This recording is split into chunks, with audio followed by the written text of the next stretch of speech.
Hey there and welcome back to Rimworld. My name is Pete and today we complete another episode of our Rimworld Anomaly Sea Ice Challenge with the transhumanist paragons of Pandroth. Since the start of the last episode, things have gotten progressively worse for our small sea ice colony. The golden cube is stronger than ever and has all but Ellie and Vullek under its control, and to make things even worse, we have also found signs of another Metalhorror in our midst. The prime suspects for now, these three fellows who we took in as refugees and who have admittedly not taken kindly to their rather unexpected imprisonment. We already had to send in our recently upgraded ghouls to break up a fight, and as a result, Bobby here has suffered not one but 2 infected wounds.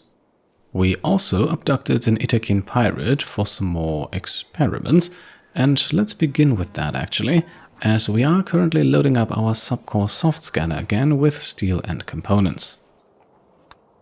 Before we can plug in our involuntary guest, however, Ellie also suffers another cube obsession mental break, the first of several that we're going to see today. I think that much I can already spoil.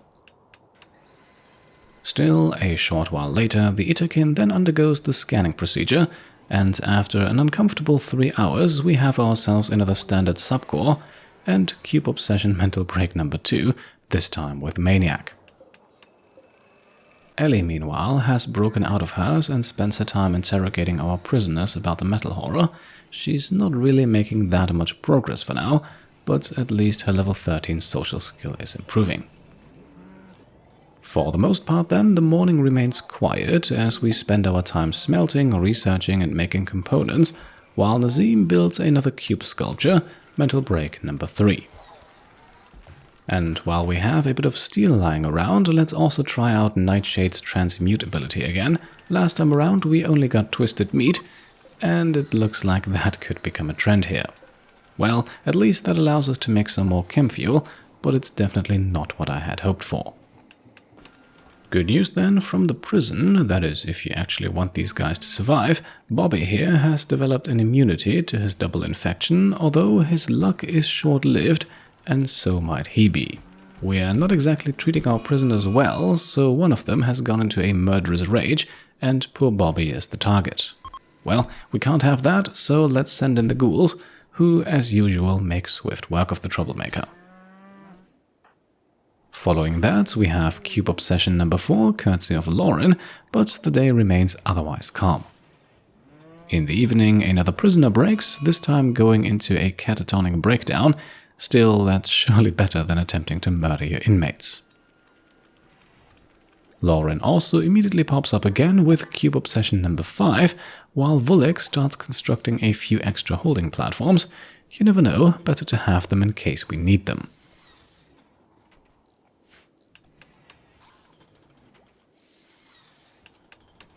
His work is only interrupted by Maniac and obsession number 6, while we jump back to Lauren, who is currently working on a disruptor flare pack. We unlocked these quite some time ago, and they are a very helpful tool against entities, specifically invisible ones, but generally speaking, it's never a bad idea to have 1 or 2 colonists equip a flare pack. On the next morning then, Elpis wakes up again, now a freshly transformed sanguophage, and as such, one step closer to becoming the ultimate lord of psycasting, although for now at age 12 we might want to curb our expectations. Also, things inside our prison get worse, as we've got another infection, so good timing here with Elpis back on his feet. We then also receive a quest that I think we'll skip. At the moment, the situation in our colony feels just a bit too tense for my liking to send away 4 colonists, especially not for almost half a year, and also not for only Luciferium, which we have little use for right now. Things then get interesting as we are raided by a group of pigskins, only this group is arriving in drop pods scattered all over the place. Now, on one hand, that gives us a bit of leeway, as they won't all arrive at the same time. However, that might also be what makes this more dangerous, as we might end up getting attacked from multiple sides. Still, our unfortunately unprotected power supply down here is probably a safe bet to get attacked by most of them, so let's deploy there. And just as we do, we also finish gestating our very first Scyther. So, as the fight already begins, let's give it a name, as always chosen from the list of Patreon supporters in the naming rights tier and above, and the lucky winner this time, Gnome, in all caps, who immediately joins the front lines next to our ghouls Midnight and Jay. Now, as you can see, we have some rather heavily armored and armed enemies against us here. Arguably the most problematic thing for our current defensive setup here is that some of them are carrying grenades, and even if for the moment that only costs us a wind turbine, the next hit here already lands a bit closer to our colonists. And so it happens what I suppose had to happen at some point. One more grenade hits us and our militar coppermind is dead. Now, don't worry, it is possible to resurrect mechs, and for a small militar like this, the cost is actually quite manageable. Nonetheless, this is a good sign of the fight reaching that point where it's probably best to end it quickly. Our pawns are definitely starting to take an uncomfortable amount of damage here, and we also have another enemy with Molotovs closing in, a target that we obviously want to get rid of as soon as possible. And so we retreat a bit with our colonists while our ghouls and Gnome the Scyther handle things. As you can see, we still have more and more enemies closing in, and this strategy will most likely also cost us the last solar panel and wind turbine too, but we can rebuild those. Losing a colonist would be much more costly. That is also why Vullek can quickly coagulate Nazim, who has already taken 3 shotgun blasts, while an injured Nightshade also runs back into the base to be tended to by Elpis. Eventually then we lose the wind turbine, but also win the fight shortly after. Certainly not a smooth operation, but apparently we took care of business just in time. It looks like a small number of enemies were able to breach the northern wall and started smashing up our laboratory, but luckily though we did not lose anything valuable except for the deep drill.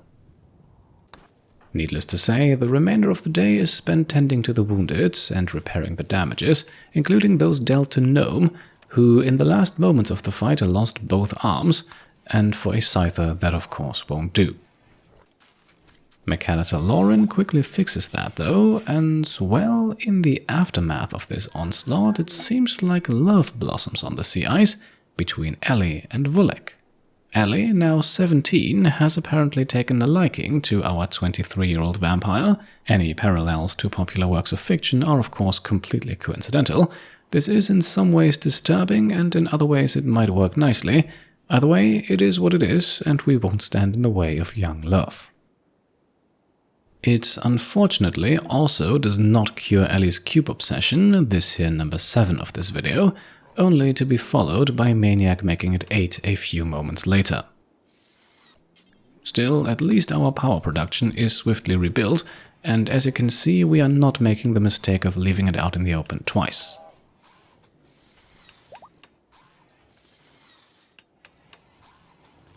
What then happens on the next morning is something I have actually never experienced before. We have another pair of lovers, these two slightly older, Maniac and Lauren. Looks like reversing Maniac's age by a good 40 years has worked wonders for him, as he has now found a partner in the slightly older Lauren, one of our mechanitors. All of this, by the way, also puts a rather interesting spin on my plans for Sanguophages and the gene-modded light version of it that we created last series, the Viscalaire Maniac xenotype. My original plan was for Maniac to turn Ellie into a Viscalaire, but honestly, with her now being Vullek's partner, I doubt he would like that. Instead, I'd have to assume that he would love seeing her become either a full-on vampire herself or something entirely different, but certainly not the quote-unquote cheap replica. Maniac's partner Lauren, meanwhile, is already a genie, so no need to turn her into something else. This definitely has the potential to reignite a small conflict that we outlined at the beginning of the series, where Maniac and Vullek could not stand each other. We'll see how it goes. For now, we jump from one big moment to the next, as Elpis has just turned 13 and can therefore now select his final passions and trait. And I think of the options presented to us here, we'll go with social, just to have someone who can back up Ellie, and it makes sense as a doctor, shooting because that's always good to have, and arts because no one else can do it at the moment. For the trait then, there are several great ones here. Kind and pretty are solid overall, especially for a Sanguophage, but in the end it was a choice between Body Modder and Iron-Willed, with the latter winning out, because the positive effect this has on Elpis's mood is just a little larger and much more reliable, not to mention that it also makes some narrative sense, considering that Elpis has up until this point been able to completely withstand the cube's influence. So then, the kids are growing up, it might be time for some more soon, perhaps we'll get on that in one of the next episodes. For today, we witness our second fit of murderous rage inside of our prison. This time it's Bobby going for the revenge, and of course we quickly send in the ghouls to calm him down. A little later, Maniac produces Cube Obsession Mental Break number 9, with Ellie making it around 10 shortly after. Apart from that, we still spend most of our time rebuilding. At the moment, steel is in short supply, with the deep drill destroyed, so we're doing a lot of smelting. That power needs to be back up and running ASAP, otherwise our hydroponic setup might suffer. Now, to help a steady influx of steel, we are also stripping our enemies of their armor. That can be smelted too, after all. While on the topic of components, we are actually well supplied at the moment, and will be even more so, as Vullek detects a lump of compacted machinery using the long-range mineral scanner. Now, unfortunately, it seems like the site is guarded, so we might want to be careful, and it's also not that close by, but a brief trip with drop pods should do it. For the moment, however, we have no pressing need, and a good number of our pawns are in no shape for an expedition like this anyway, so we'll stick to repairs and cleanup for the time being. Maniac then delivers Cube Obsession number 11, and a short while later we find another strip of grey flesh. This I had actually been eagerly waiting for, as studying it should hopefully allow us to finally start performing surgery inspections to find out who harbors the Metalhorror. Or, well, it doesn't, and we have to keep waiting. This is in fact the same biosignature as the strip of flesh we studied last episode, but even with 2 of them now studied, we apparently still need more to be able to identify it in our pawns. So I suppose we have no other choice but to keep waiting. In the evening it's Ellie's turn again, Cube Obsession number 12. In total we already have 16 cube sculptures scattered all over our base, and that number will only keep growing unless we find a way to get rid of or destroy the golden cube soon. With most of the necessities back up and running meanwhile, we can also get to building some drop pods now, only to be interrupted by Nightshade, who just had to pop up at number 13 here, and as if that was some kind of foreshadowing, our search for the Metalhorror then comes to an abrupt and unexpected end as the thing simply emerges from Lauren. We also learn here that she caught it through a finger spike attack, so you can never be too careful with those. And of course, this does not mean that we have discovered all of the Metalhorrors in our colony, but then again, it's not been too long since we discovered that first strip of flesh, so let us hope that this is it. Let's also hope that it doesn't kill anyone, as we now send in everyone we can to take it down. Ellie will stun it using her Psycast. Metalhorrors have a sensitivity of 150%, so this should work well, and we are also sporting 2 nerve spikers which can stun as well. With 6 charges available to her, Nightshade can also throw a flare at the thing, and while this stuns almost all of our people too, it actually incapacitates an enemy that is usually killed outright. Needless to say, we are going to capture it immediately. Now, Metalhorrors do require a containment strength of 110, which is significant. Our current holding cell does not actually satisfy that requirement, but the newer empty one does, albeit barely at 111.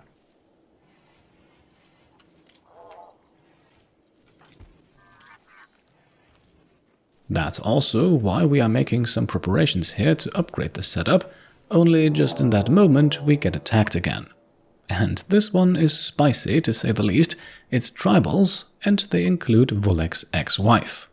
Seems to me like the woman has caught wind of Vullek's new relationship and wants to have a word, and by bringing breaches, it's clear that she won't wait for us to come outside. And, well, what do you do with a pesky ex-wife? Right, you send a Nociosphere at her. After learning so much about how to use it as a weapon last episode, let's try that out now. Elpis can release it, and it will immediately teleport towards our enemies. And what happens next can only be described as utter carnage. Don't let the numbers here fool you, these guys do not stand a chance. The Nociosphere can take a huge amount of damage, it can teleport around, it can fire several different weapons, all nasty in their own right, giving us ample time to prepare for the second group of enemies coming from the west. And, well, the first group is already fleeing before that second group even makes it into striking range, so that's a Nociosphere for you. Unfortunately, it is still busy up there clearing out the last survivors and likely won't come over to help us out. So then, numerous enemies clustered closely together, that calls for another flare.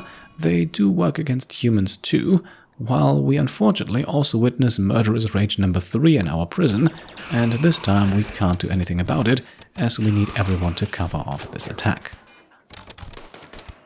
Now, sadly, the flare does not last long, and we don't really have any area of effect weapons at this time, so I suppose we'll have to rely on pure firepower for this. And, well, we are definitely doing more damage here, but it's not like our enemies aren't doing anything to us at all, so we are seeing a few injuries pop up and not just on our ghouls. Still, our superior weaponry is enough to decide this one before things get dicey, while in our prison all help is too late and we lose one of the 3.